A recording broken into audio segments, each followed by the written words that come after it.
In this episode of Nightmare Echoes, Eleazar and Margo cover the 1981 Sam Raimi film, The Evil Dead. And because we love talking about horror movies, we also talk about The Entity and Insidious. Next episodes on the podcast are Insidious 2, The Evil Dead, Inferno, and Ready or Not. So please subscribe to not miss any of those. And if you like what you hear, please leave us a 5-star review, as it really helps the podcast to grow. On to the episode.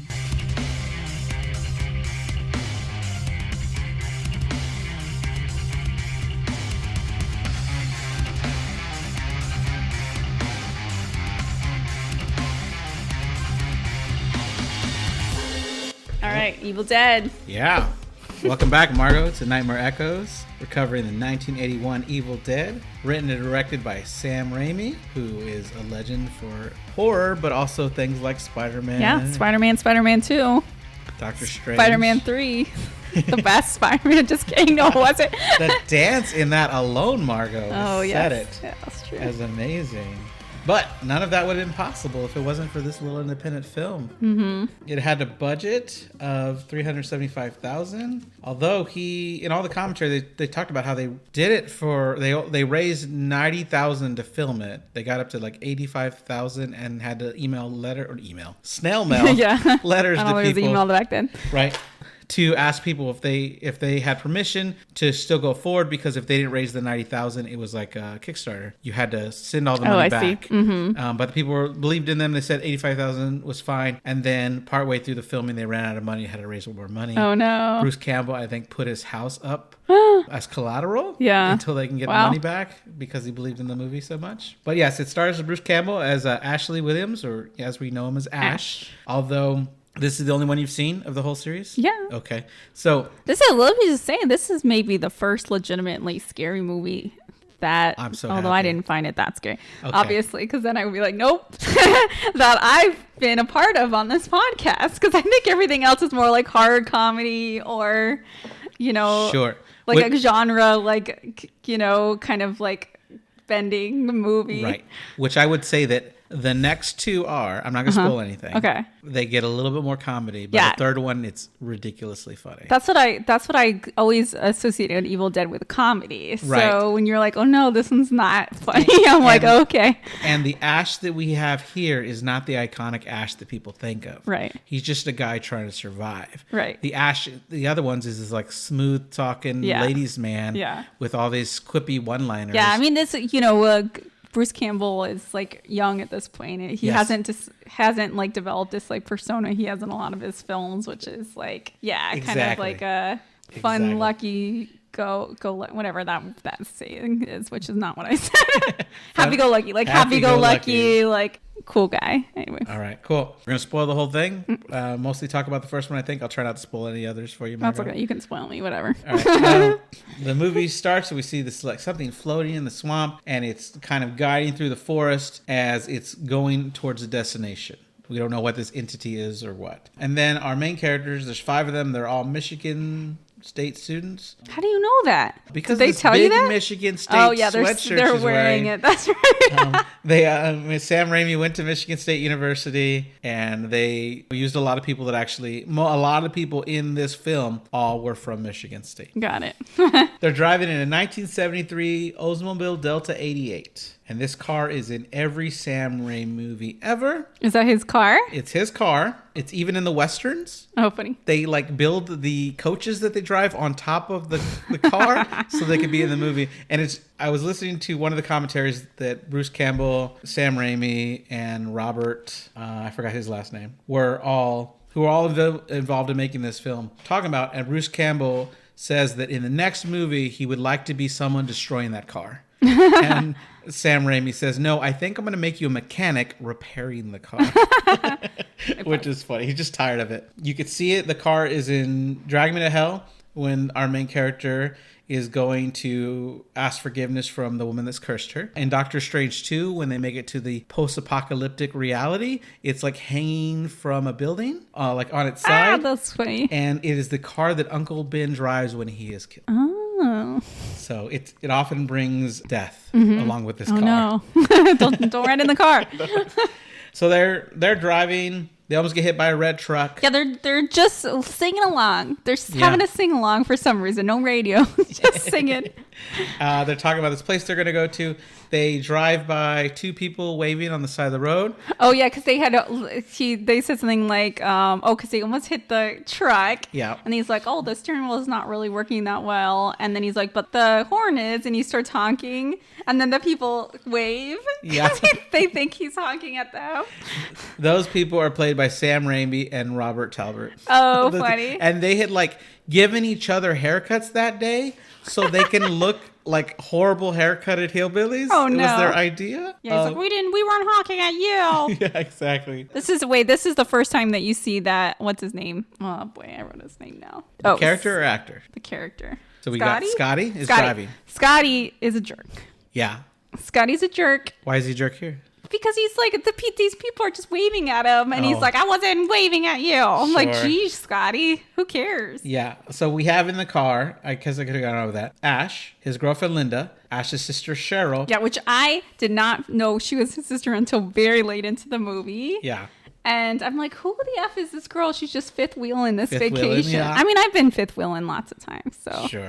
Sure, why not? And then Scotty and his girlfriend Shelly. Poor Cheryl. Cheryl, because she's fifth wheel? For a lot of reasons. Yeah. But we'll get to it. Sure. Okay.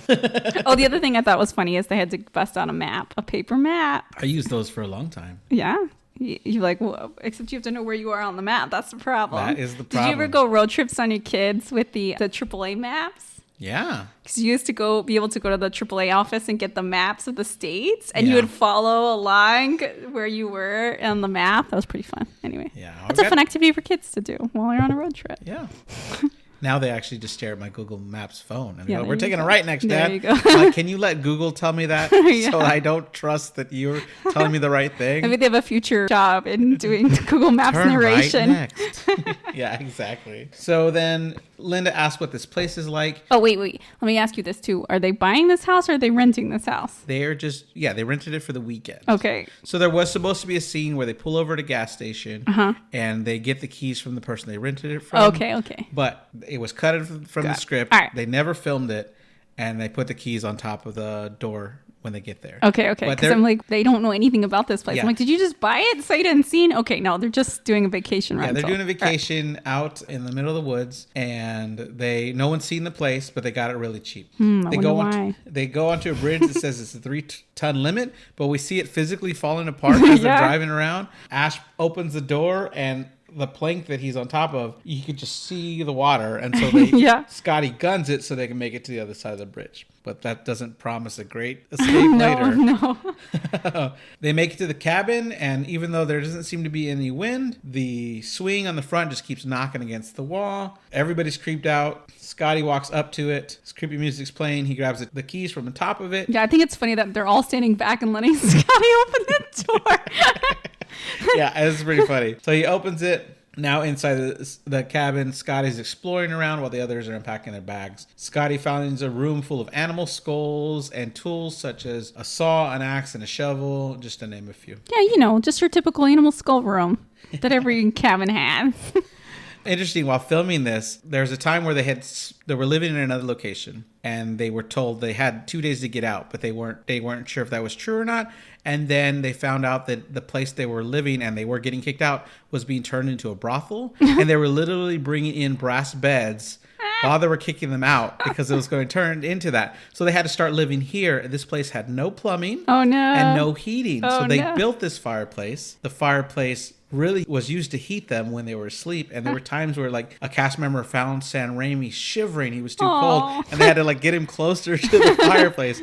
But they all had to end up taking turns sleeping there whenever they did have other accommodations, because right off the bat, all their power tools that they brought with them were stolen. They had a $10,000 and a $20,000 piece of film equipment, but the people around had no use for or idea what they were, but they knew that they could resell the power tools, so they stole the power tools. But it's interesting. So now after the sun goes down, we have a scene where Cheryl is drawing in her sketchbook. She's drawing the clock. She's sitting by the fireplace, and the pendulum of the clock stops, and it's ringing, even though it's not on the hour. And Cheryl starts to stare at it. Then the wind picks up from outside, and then without her control, she's forced to draw a picture of the book. Yeah, I mean, like, already she's doing a classic vacation activity, drawing clock, you know? Like, everyone loves to do. If it's her hobby. Yes. For this, I'm like, if you have to, fifth wheel. if you're drawing something, why would you draw a clock? I don't know. It's the only thing around, I guess. She could draw the fireplace. That's fine. I don't know, a clock. Maybe it was next. Maybe she's just drawing everything in the room. That's that could true. Be it. Yeah. Okay, but anyway, yeah. So she starts hearing like a, what is it? Boy, there's like a demonic voice that he starts hearing. Out in the woods, yeah. What is it saying? Like, join us or something like that? Oh, I think it does. I only know that because of subtitles. Right, I wouldn't know. Exactly.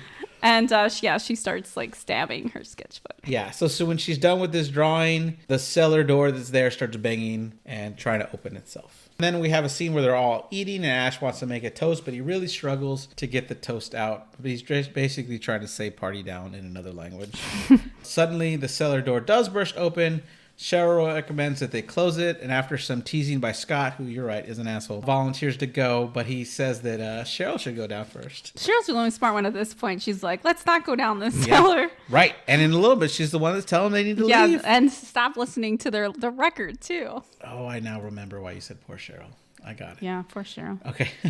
If we had listened to Cheryl from the beginning, maybe nothing would have happened. All right. So Scotty goes down, not finding anything in the immediate area. He goes through another door. And Ash, after not too long, he's like calling down for him. He doesn't hear anything, so he goes down after him. He doesn't see anything. He goes through another door in the back, and Scotty comes out and jumps him, and then just to scare him. And then he wants to show him everything he found. They find a Winchester Model 37A single-barrel shotgun, according to Internet Movie Fire Database, sure. Which I love using.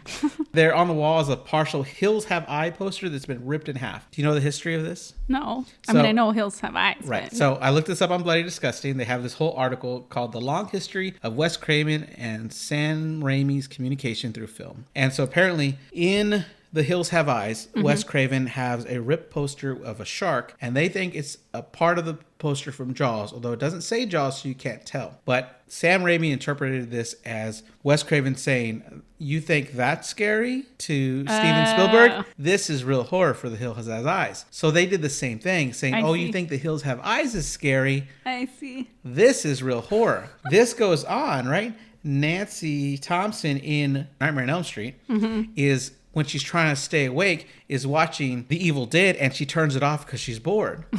And so then in filming later in like Evil Dead 2, they show a Nightmare on Elm Street with a red poster. And it goes on for a long time. Like an inside joke. Yeah. All right. Scotty, being the jerk he is, thinks it's funny to point the shotgun at Ash's face, which is that's not a good idea. Not safe, right? Scotty got everything. Scotty.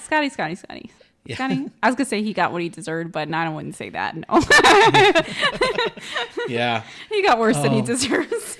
Everybody does. Yeah. Spoiler. All right. So then they also find this book and this ritualistic dagger. It's got this like skull on the handle, and Scotty tells Ash that it looks like the face of his ex-girlfriend. Yeah. At this point, I'd be like, let's bounce out of this house. But Scotty grabs this reel-to-reel recorder that he finds, and Ash grabs this book full of pictures. It's really gross looking. The binding of this book looks gross, and it's supposed to be human flesh, but the characters don't know that. Right. Upstairs, Ash hooks up the reel-to-reel and starts playing the tape, and it's this man who speaks about this research he's been doing on ruins of Kandar, and he discovered this volume on ancient Sumerian burial practices and funeral incantations. The Book of the Dead. Right, which they call Naturor de Monto. Sure. I always thought of it as Necronomicon. Yeah, is it maybe later they see Necronomicon? I think in a later movie. Yeah. Yeah. Because I always knew that too. It was the Necronomicon, but they don't say that in here. You're right. Cheryl turns off the tape because she's bothered by what it's saying, and Scotty teases her. Ash tells her to leave her alone, but Scotty wants to hear the rest, so he fast forwards a bit. And he starts playing it again, and the man on the tape is speaking a foreign language. He's doing like a ritual or something. Right. According to a source, I don't know how true this is online, it said that what is actually being said is the men on the bridge were Sam Raimi and Robert Talbert. In what language? I don't know. But I was like, that was pretty funny. I was like, is that true? I don't know if that's true or not. Cheryl runs off crying, and the other girls go to support her, and Ash gets after Scotty for taking the joke too far. Scotty says that Ash could have turned it off at any time, but he didn't. Scotty continues to complain that Cheryl's just being a child. and Ash is getting worked up when a branch flies through the window. Ash has to like clean the window. He like pushes the branch back outside. He puts down this like wooden shutter to close the window. Later, Ash and Linda are on her sofa, and he wants to know if they just want to hang out and listen to the storm. Yeah, it's storming outside. Yeah, and she thinks it's a great idea, but she wants to check on Cheryl first. When she walks off... I'll just say that they can hear the thunder, but later when there's a lot of screams happening, they seem to not hear that at all. What? There's weird sound dampening in this house. Yeah, it's magic. So while Linda walks over to check on Cheryl, Ash pulls out a small box with a necklace in it, which she's going to go surprise Linda with. When she gets back, Ash is pretending to be asleep with the box obviously out for her to find. And we have this cute little back and forth where she keeps like trying to grab the box. She looks at his eyes, but every time she looks, he closes his eyes until she finally catches them. Then he's like, hey, he grabs the box back. Like, you can't just take that. And then he gives her it, saying he meant to give it to her before the trip, but they got so busy with packing, he never had a chance, and now he gave her the box. Yeah. They kiss for a little bit, and while they're kissing, we see an outside view that's going around to different windows. We get another view where they're going to sit by the fireplace, and then we have a shot of Scotty and Shelly getting undressed in a very this is casual 80s nudity. Is this in the 80s? Yeah, 81. Yeah, casual 80s nudity, which it's not just people get undressed. You know, it has nothing to do with anything. Yeah, I mean, they're sexually active. I know, but like they're not even having sex. She's just getting undressed for bed or whatever. I thought they were about to. Okay, I don't know. Implied. I'm just saying, like. But you're right. It's like 3 seconds, maybe. There's a lot of movies like that in the 80s that it's just like people are naked for no reason. Right. And then this thing that is creeping on them from outside pans over, and we see Cheryl in her room wearing a robe. Cheryl starts to hear tree branches crackling. This is when Cheryl gets dumb. Yeah, she goes outside to investigate. The only thing she's being called by the demon or something, but I'm like, Cheryl, you've been the smartest one this whole time, and now you're just wandering out into the woods. So she goes out, and we have this scene that if you are sensitive to rape, graphic type things. Or like sexual assault. Yeah, there you go. Yeah, that maybe skip forward a little bit. But this scene had the movie banned in Finland, Ukraine, and Singapore. Yeah, it was pretty disturbing. And Raimi has gone on record to say that he regrets including it in the movie. Yeah. Although I would say, I believe in 2013, they have a more mild version of it. Yeah, I mean, if it was, so the scene is like a tree branches or like vines, basically sexually assaulting this woman. Right. They tie her But like up. they could have just had her being held down. And like that would have been just as scary and like upsetting. Yeah, I think it was Robert Talbert that said that they needed to go that extra step and have the branch invade her body, which is the actual rape part. Yeah. But I think that wasn't originally in the script. Yeah. And yeah, and it really doesn't have anything to do with the rest of the movie, right? So yeah, I mean, I think while they don't use the word deadite in this movie, it's what they're known as in part 2. Okay. And I think you have to get injured by the entity before it can possess you in any way. And I think this was them doing that. Well, she could have just been scratched or whatever. Yeah. Or stabbed. Right. Which is what everyone else. Right. How they got injured. Yeah. I'm not saying it's the right thing to do. I think that was the point of it. Yeah. But yeah. So afterwards. I mean, it definitely was horrifying. It was horrifying. Yeah. Right. Yeah, and spoiler, Eleazar had warned me about this because I think if I hadn't been warned, I would have been like, "What the f is this movie?" Right. That's right. I texted her. I was like, "Oh, just so you know, I just remembered what makes this movie horrific." Yeah. So yeah, you were like, "Thanks for the warning." Oh, can I point out too, the lighting in this is interesting because you're used to like modern day lighting and everything is very dark nowadays. That's like the trend is everything very, very dark, and all the scenes at night in this movie are very well lit, very bright. It's almost like they have like a spotlight, which they do. Probably did, right? So that was like kind of interesting to see, like, because that's not something you see very often anymore. Right. So kind of like, I don't know, it's kind of like an interesting lighting. Sure. That like really I noticed because I'm like, wow, you can really see everything that's happening at night. That's true. So she runs back. She's tripping in the woods. It's still coming after her. She's screaming. She gets to the door. The keys are still on top of the door, but one of the keys is stuck. So she's trying to struggle to grab it out. Finally, Ash grabs her hand, which scares her. She pulls her in. Now inside, unfortunately, we have a trope where a woman who is sexually assaulted is not believed by any other characters. This happens a year later in the movie The Entity, where a woman is assaulted by a invisible force, and no one in the police force or in her life or family will believe her at all. They think she's just imagining it. Yeah. But it is shown very graphically Yeah. as well, which is unfortunate. Ash is like, did the woods do this to you? She's like, no, the woods are alive. And this is where she's like, we need to leave. Scotty, being the jerk that he is like, well, I'm not going anywhere in the middle of the night. Yeah. And Ash says, then fine, I'll drive her into town. Yeah. And we'll just sleep in town for the night and we'll be back tomorrow. Yeah. He's going to be a good brother. In the car, the engine sputters 5 times. Yeah, Sorry. Cheryl's like, it's not going to let us leave. He tries 5 times, it sputters 5 times, and on the 6th time, it finally lets him go right after she says it won't let him leave, almost like to taunt her. I know, that's what I thought. That's exactly what I thought. It was like, haha, take this. To make her look crazy. I want to point out here, when rewatching this with my son, who was 11 at the time, he asked to take a break so he can do snacks. And I was like, well, I got laundry to move over anyway, so it's not a bad idea. I get up to go open the bedroom door and the doorknob falls off. And I yell, it's not going to let us out either.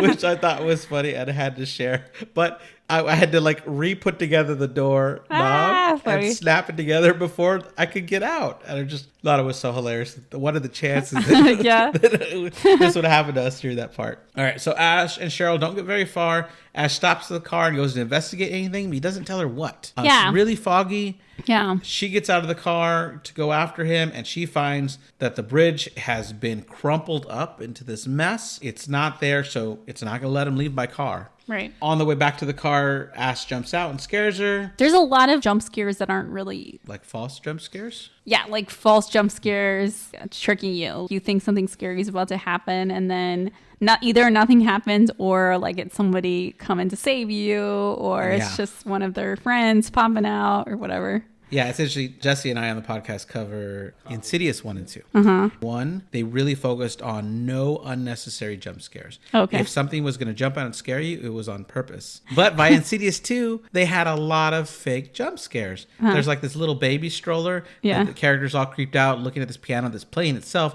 And she runs into the baby's little walker, and the music goes off to scare the audience. And I'm like, it's just ridiculous. Like the difference. But you're right. Yeah, there's a lot of those in here. They drive back. They're all in the living room together, except for Scotty, who's outside cutting wood. And Linda's trying to psychically guess what cards are coming out of the deck that is being held up by Shelley. And Shelley keeps pretending that Linda's guessing the correct card. Yeah. She's like, it's a 7 of what? Clubs, but it's a 9 of diamonds. And she keeps pretending she's getting them right. Cheryl, who's by the window, not near them, starts guessing the correct cards, and they keep bringing up cards faster, and she's guessing every card as they pull them up. And then she looks over, her eyes are white. She's got this demon makeup, I guess, on. Everybody gets scared. She floats into the air and says, why did you wake us from our ancient slumber? Now you're all going to die like the others, one by one. And then she falls to the ground, passes out, and then Scotty enters and asks what happened. Yeah. So these white eyes that they had, they were so old-fashioned and cheap. It was like Bruce Campbell described it as putting Tupperware in your eyes. Oh, no. Ugh. They were only allowed to have them in for 15 minutes. It took like 10 minutes to put them in. They had to shoot the scene right away and then take them back out so the eyes can breathe. Yeah. It was like very unsafe. Oh, no. What the things they were using. And so there's scenes where they're getting attacked by these deadites and the actors can't see anything because they don't, because their eyes are just covered. So the fighting scenes in these movies are pretty slow. I don't know, like everyone's reacting to things very slowly in this movie. Sure. She turns into this floating zombie demon thing, and they're like, they just kind of look at it. I don't know. It's really funny, like their reactions. It's not, I don't know, like they do scream and whatnot. It's kind of like underplayed a little bit. Like, sure. It is funny. Yeah. So Ash and Linda go up trying to figure out what's wrong with her. Cheryl secretly grabs a pencil and stabs Linda in the ankle. Yeah. Oh boy, that's gross. That was gross. It was gross. And then she goes back, tries to attack Ash, and Ash grabs her and knocks her backwards. She lifts Ash up by the face and against the shelves, which fall on top of him. Cheryl makes her way over to Ash, and he's stuck. Scotty goes up to her, asking her to stop, and then throws her against the door. Scotty gets back up and hits Cheryl in the face with the axe handle, which sends her backwards right next to the trapdoor. So they're able to push her in the trapdoor, and Scotty gets on top of it and uses the chain that's already been built there to lock it with a padlock that's already there to lock it. Yeah, so they locked Cheryl in the cellar. Yeah. Poor Cheryl. Poor Cheryl. So later, Ash is checking on Linda. She's covered by a blanket when she sleeps. Scotty and Shelly are sitting by the fire while Deadite Cheryl is looking out the trap door. Scotty's now ready to leave, and Ash agrees it'd be a good idea, but they should still wait till the morning. Scotty, now you're ready to leave? I see. Shelly's freaking out, saying why she can't wait any longer, and Cheryl is just creeping her out, making all these noises. We focus on her. We see that her face looks worse, and it's transformed to be more grotesque than it was beforehand. Shelly thinks there's something outside, and Scotty recommends that she get some sleep. She looks out the window. We see something coming from a point of view, and it crashes through the window, and Scotty and Ash hear her screams, and from the other room... Yeah, and very slowly investigate. Yeah. Like, if in the other room I hear the blood-curdling scream and a window breaking from the other room, I'm not going to be like, let me stroll over there. This is not a big house. You know what I mean? Yeah. But no, they like, jink, da-da-da, especially stroll since over. It's Scotty's girlfriend. Exactly. You think he'd care enough. No. This happened. So one time when I was camping, my sister and I were walking back from the bathroom to our campsite, and we hear this noise. And then my sister, I guess, it turned out, we were pretty sure it was either like a raccoon or like, maybe it was like a wild pig. It was in Big Ben. I don't know. Some kind of animal. Yeah. But nothing like dangerous, not like a bear or anything. So, because it was small. So like, but we hear something and my sister screamed, and I guess she was just making a loud noise to scare it away. But I thought she was scared. So when she screamed, I screamed like a blood curdling scream. Like I was about to get murdered. Oh man. And then she screams again. Anyways, we're like screaming like we're about to get killed. But nobody like says, "Are you guys okay?" Nothing. But we make it back to the campsite, and I was like, did nobody hear us screaming? And everyone's like, "Oh yeah, we heard you." What? And nobody thought to come investigate. And Sarah's husband was there. Oh man. They're just like, "Oh, we just thought you saw something, whatever." I'm like, what if we were being murdered? Then why would I go get murdered too? Yeah, exactly. So this is Scotty. It's just like, oh, I don't know.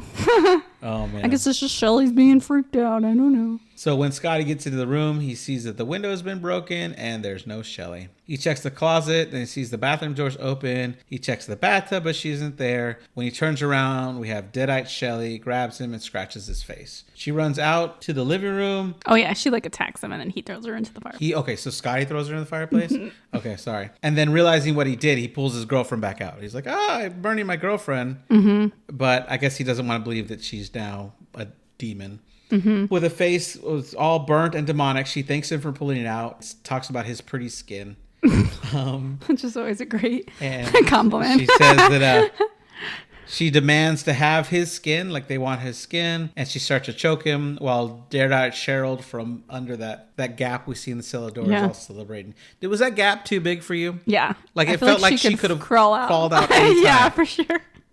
I thought that was funny. I was like, does anybody else see this? This gap is massive. Yeah, she's like really peeking out. She's enjoying herself. I have to say, these demons are having a great time. They are having They're having a great time. They're laughing it up, just enjoying themselves. Ash tries to run in and pull Deadite Cheryl off, and he's slapped across the room. Shelly then tries to put Scotty's head into the fireplace, and Ash is stuck under another piece of furniture. Shelly Ash keeps getting stuck under furniture. Shelly grabs the ritualistic dagger, and Scotty grabs her wrist, stopping the attack. And while being choked, he's able to grab a knife that he's carrying on his back in a sheath and use it to stab her in the wrist, freeing himself. And now he has the axe and is about to attack when Deadite Shelly starts to bite her own hand off where it was stabbed, which stops Ash from attacking. And him and Scotty just watching horror. It's gross, yeah. Scotty picks up the dagger, which is still being held by the severed hand, and uses to stab Shelly in the back, and she screams. Blood seems to pour out through the dagger's mouth and that head that was on the handle. Yeah, like it's draining her blood out, kind of, maybe? Which is crazy. Now the Deadite Shelly spews out this white liquid from her mouth and her wrist. Yeah. Which I think is when she dies. I think her Deadite person is now dead, too. Well, she's not dead, though. Shelly? No. I mean, she keeps... Oh, no. Yeah, she keeps like crawling around after that. They think she's dead. Okay, all right. Okay. Well, so, because remember they got to dismember her. Yeah, remember at the tape recording at the beginning, he said something like, you have to dismember them, and he doesn't know he has the strength to do it or something like that. Right, okay. Okay, yeah. So she appears to be dead. But this is very disgusting, this death scene. Which is why I'm glad you watched it. I'm like, yes, this is great. She appears dead, so Scotty goes up to investigate, but then jumps back when she retreats. Scotty asks Ash to hit her, then says hit it, and Ash seems too scared to move, so Scotty grabs the axe, knocks her down, and then cuts off her other hand, one of her foot, and removes her head. She's dismembered now. Yeah. She now lays there, her body convulsing. Okay. Well, the little pieces twitch, but can't do anything anymore. Dead. Yeah. And Linda just sleeps through this whole thing. She's tired. the soundest sleeper. Tired, Margo. I mean, she didn't get stabbed in the ankle, but I still don't think that would make me just sleep right through everything. Ash asks what they're going to do, and Scotty says they need to bury her, and Ash says they can't bury her because Shelly's our friend. And Scott points out that she's dead, so they take her outside to bury her. Ash checks on Linda, who is still sleeping. Scotty says that he's going to get out of here. Ash says that Linda can't possibly walk on the foot, but Scotty's determined to find a way. Yeah, Scotty's like, F her, I don't care, I'm going. Yeah, he doesn't care. He's a real jerk. Yeah, he's like, then fine, you stay with her. I'm going to leave without you. So Scotty leaves, and Deadite Cheryl taunts Ash, who goes back to check on Linda. She's asleep, and Ash goes to check on her foot, and we see the small wound that grows in front of his eyes in a spider web-like pattern. Yeah. And then she opens her eyes. Where she got stabbed in the ankle. Yes. Yeah. Which have now gone white because she's now Deadite. So I guess this is where they're showing us that when you get injured, you become the demon, or is this where the demon's infecting you? Yeah. Although the logic falls down. Okay, what were you going to say? I was going to say yes. Throughout the movies, some people get injured. Yeah. And it doesn't work. Yeah, because why is Ash never becomes a demon? Exactly. And Scotty really doesn't never become a demon either. I feel like they have parts where he's like, looks kind of like he's turning into a demon, but he doesn't act like one. Yeah. So I don't know. Whatever. It's inconsistent. It is inconsistent. And there are times in the series where people come back from it. Okay. Which is, later. Well, this happens in here. And I don't know if it's a trick, though. Yeah, I think it's a trick when they do it. Okay. But yeah, exactly. But this shot of the spider web growing in this pattern, it was after the first 5 months of initial shooting, and all the actors who were contracted for 5 months left, and they had a lot of characters stand in, like other people, local people, or people they knew who were willing to be on the movie. And they call them like Sheps, like from the Three Stooges. Yeah. Like they were like stand-ins. Yeah. And so it's a different actress who had to stay. That's funny because I remember seeing that in the credits. It said, what does it say? Something Sheps. And I'm like, what is that? Special thanks to like stand-in Sheps or something like that. Something like that. But it's a reference to the Three Stooges. This actress that was standing in for Linda couldn't move for an hour as they painted it, took a picture. Yeah. Painted it again. Oh, like with stop took motion? A picture. Oh, yes. no. And so she wasn't allowed to move for an hour. And reportedly, after she was done, she got up and vomited. Oh. Which is weird. Like, why? Like, yeah, I'd say a nice time for a nap. Yeah, exactly. So she starts to laugh, and Ash runs out of the room. Ash leaves the cabin and is grabbed by Scotty, who's now begging for help. His leg is now bleeding. His leg is now bleeding, and it looks like the Force did a number on him. He's got a bone sticking out of one wrist and a tree branch sticking out of like his gut or his leg somewhere. Yeah. He got forested.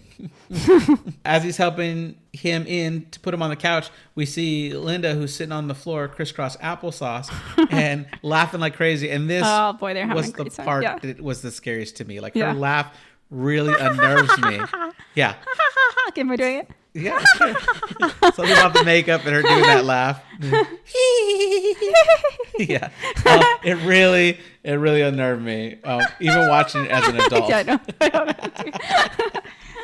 So Ash gets him on the couch and tells him it's all going to be okay. Even though his face has been cut up, he's covered in blood, and there's a bone sticking out of his hand. Yeah, or his arm. He's fine. Right? He's going to be fine. Linda laughs and tells Scotty to tell Ash that Cheryl was right. Yeah, Cheryl was right. Justice for Cheryl. Ash says they aren't going well adding wood to the fireplace, so he's just trying to get them warmer. They can't go right now. Ash is trying to keep Scotty awake, and Scotty's worried that Ash is going to leave him there, even though that's just what he did to Ash and Linda. He just left him there. And Deadite Cheryl starts to mock Scotty. Oh, you're not going to leave me, Ash.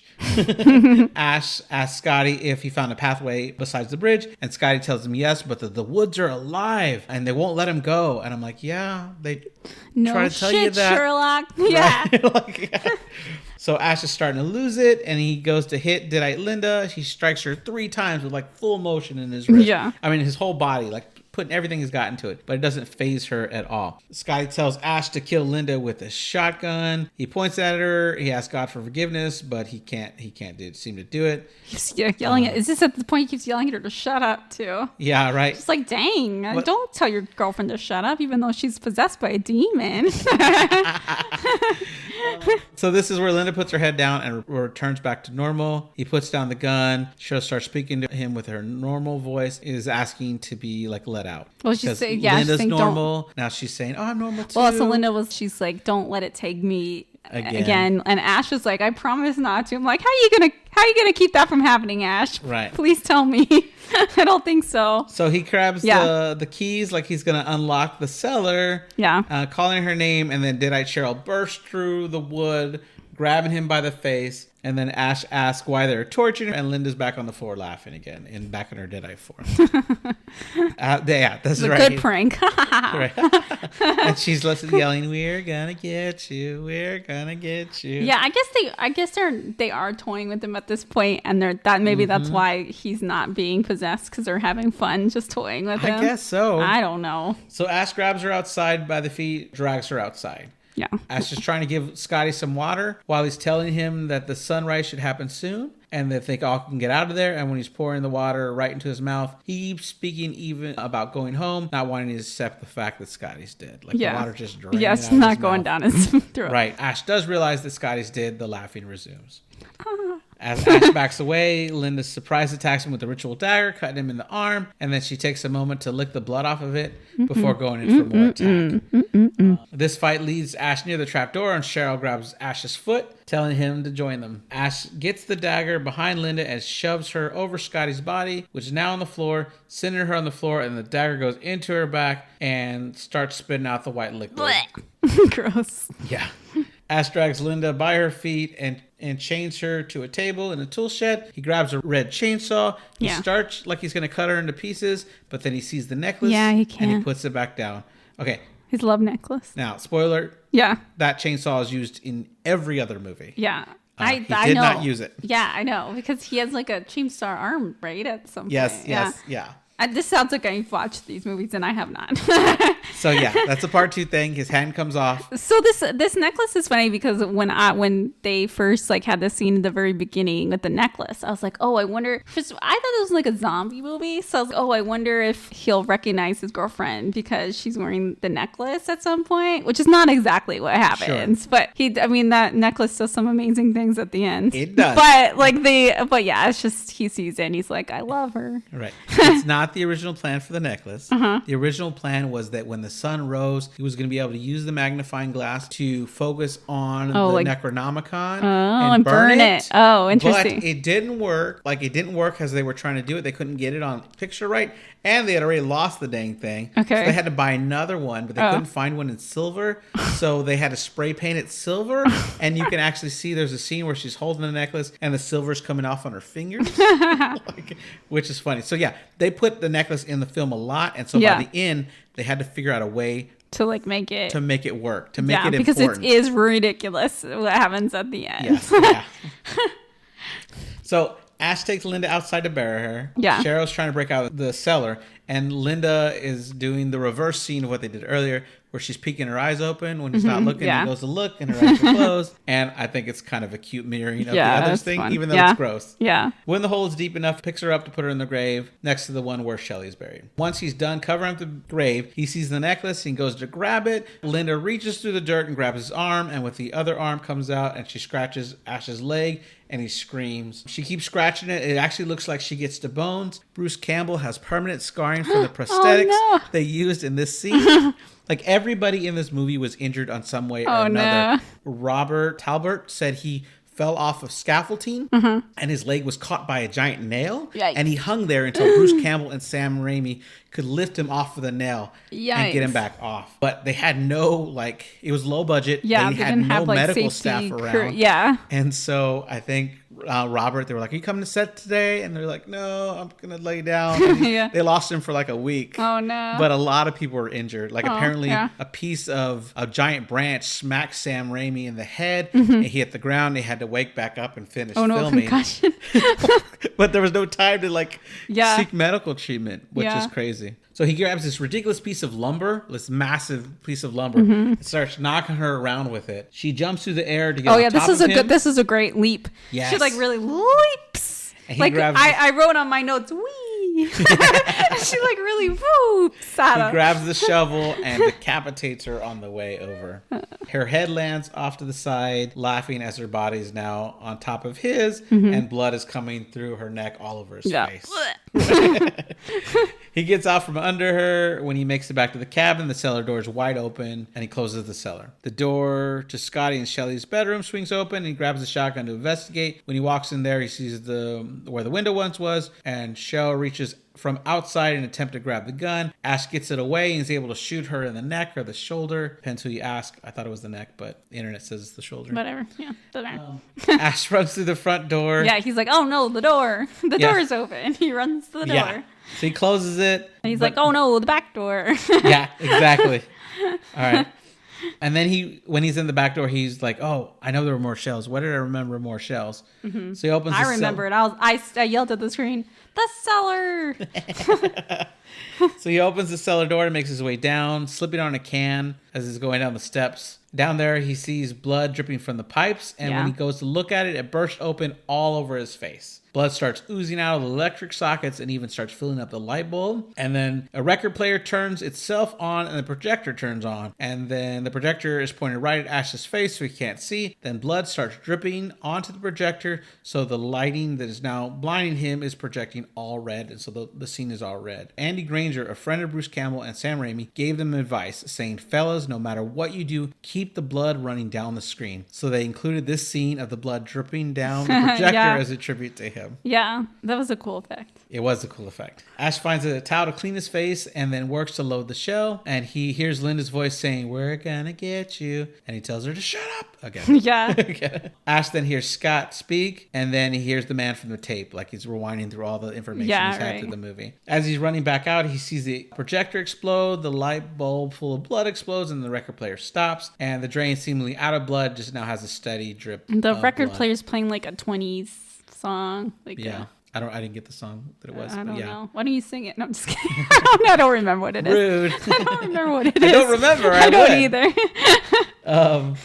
Upstairs, the clock is chiming, and Ash seems to be losing it. So the clock is running backwards at high speed. Mm-hmm. The pendulum seems to hit the sides of the clock very loudly, and then stops altogether. Outside, the wind is howling, and Ash is looking around for where the danger might be coming from. He sees something coming at him, and he closes one door, and the window wood flaps and swings open and closes. Ash sees his own reflection in the mirror, and when he goes to touch it, his hand goes through it like it's liquid, and he starts to scream like crazy. It freaks him out. Howling from outside seems to scare him, and he shoots through one of the living room windows. Ash backs against the front door and reloads a shell. He whispers, "Why are you torturing me like this?" Yeah, this is. I kept thinking throughout this whole movie, why don't you put your back to a corner? Because they keep popping out at you. Mm-hmm. Then you can see the whole room. And this is the only time I'm like, yes, thank you. Put your back to the wall so that you can see the whole room. Yes, but yeah, that doesn't work. Right. So he takes a moment to look at the necklace in his pocket. He's thinking of Linda. Then Cheryl's hands break through the wall, grabbing Ash. He jumps on the floor, escaping her. Ash sees her face through the door, and he's able to shoot her on the side of the face. Ash moves furniture to try to barricade the front door. Yeah, and I'm thinking this too is like, if you can move that, why would Cheryl not be able to move that? She's already having like superhuman strength. You're right. But whatever makes you feel better. Speaking of superhuman strength, Scott does this insane sit-up where Scotty sits up really fast, then grabs Ash from behind. Ash throws a stand that's holding the Book of the Dead at Scotty, and the book flies near the fireplace. Mm-hmm. Linda is trying to break through the front door as Scotty lifts up Ash in a chokehold. Ash uses his thumb to push Scotty's eyes into his head, and Scotty starts screaming. His face is completely covered in blood. Then he pulls the piece of wood that was stuck in Scotty out, and blood just starts flowing out rapidly. Yeah, it's like spraying out. and Scotty's reaching down trying to stop it. As Scotty hits the ground, he starts to smoke. When Ash notices the Book of the Dead, which is very close to the fire, is smoking. Linda breaks through the door and sends Ash to the floor. Ash tries to make a play for the book and is grabbed by Scotty. He then is being pulled away. He's able to grab the necklace, which he tries to use to get to the book. This is wild. He's using the necklace to lasso the book. Yeah. Under no reality would that work. Well, it's made of this like flesh, right? And it's got all this bumps in it. I guess. So I think it gets stuck because it's supposed to be like a face on that cover. I don't know. It gets stuck in like the mouth of it or something, or the eye hole of it. Whatever. And he uses to pull it. But Cheryl's attacking him with like a fire poker. He keeps trying to lasso the book. So as he's getting pulled away, that last lasso catches it. He pulls the book towards him. He throws it in the fireplace, which stops the two deadites. Yes, now they're all burning. And now in the stop motion scene, we see the two deadites start to wither away. It's extremely gross. There's a lot of bugs, like oatmeal's coming out of them. Yeah, like, ew, that almost made me throw up. It's like, what is that? Hands start ripping out of the two deadites, sending more blood onto Ash. These bugs start to appear, and a voice that says, "Join us," says a few times, but fades away. Yeah. Ash gets up, and we see it's now daytime. The clock is now working again. He's still holding the necklace, and he walks outside to see the sun. Now he's walking outside. We see from the forest an unseen evil has risen up, heads towards the cabin, through the back door, through the house, out the front door. Ash turns and screams, and we get the credits. Yeah. That's the end of that movie. So he didn't escape.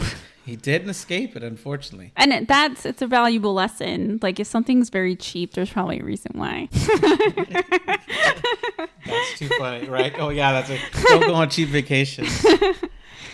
So some interesting trivia at a premiere where they had a showing for 1,000 people. A little old lady asked to speak to the 3 people that made the movie, and they thought they were going to get chewed out by this sweet old lady. And she tells them she was having a really bad day, but this movie made me laugh a lot. So thank you for cheering me up, which was not what they were going for. Yeah. One of the backers of the movie, because they got a lot of people to donate like $10,000 or $5,000. Yeah. They met one guy dropping off photos at Kmart. Or no, the reels to be produced or processed. He asked them, why you got all those reels of film? And he told them they were making a horror movie. And this guy's like, you know what? Can I buy half a share? I'll give you $5,000. That's normally my Vegas money, but I cannot go to Vegas this year. And he backs. Nice. Like they show him what they have so far. So he puts in $5,000 to help contribute, which is pretty cool. But yeah. But one of the backers, when they showed the thing, he goes, you guys told me you were making a horror movie. You made this comedy. I thought others later are funny. I didn't think this one was that funny.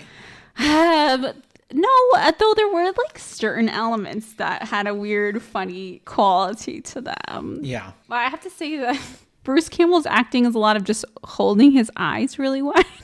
Mm-hmm. So that kind of goes a little bit humorous.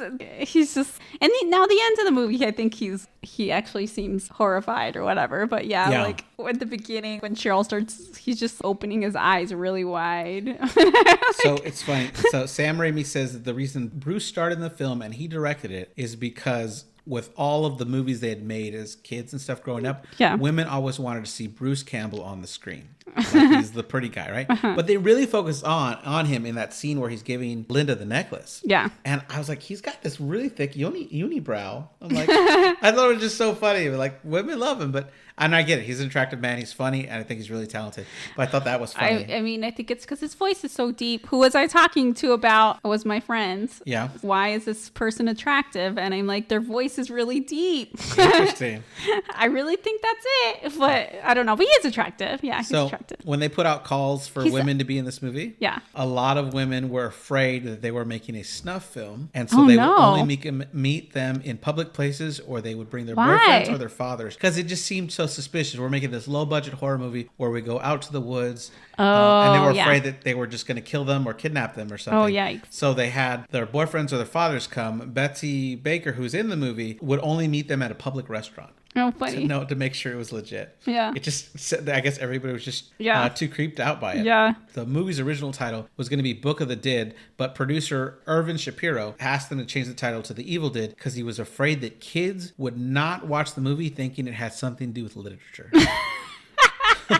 That's hilarious. And then you know who Lucy Lawless is, right? Yeah. Okay. So upon the film's release, she was appalled, and particularly at the infamous Vine rape scene, right? And wondered what kind of horrible people would make this film. Ironically, she would later marry Rob Tappert, who was the one that insisted on the scene being so violent. And she actually worked in some of Sam Raimi's films. Sam Raimi did direct some of Xena Warrior Princess, and she has a small cameo in the first Spider-Man movie, 2002. She's the like punk girl that's like a guy with 8 legs. Sounds kind of hot, which I thought was just really funny. Yeah. And then she makes an appearance as a character in the Evil Dead TV show. Okay. Ash versus the Evil Dead later. Anything else you want to say about it? No. Yeah. All right, it was fun. I'm looking. That's a pretty fun movie. Yeah. Looking forward to the second one. I want to tell you before you get into it that in the second one they were planning to go straight to the storyline of part 3.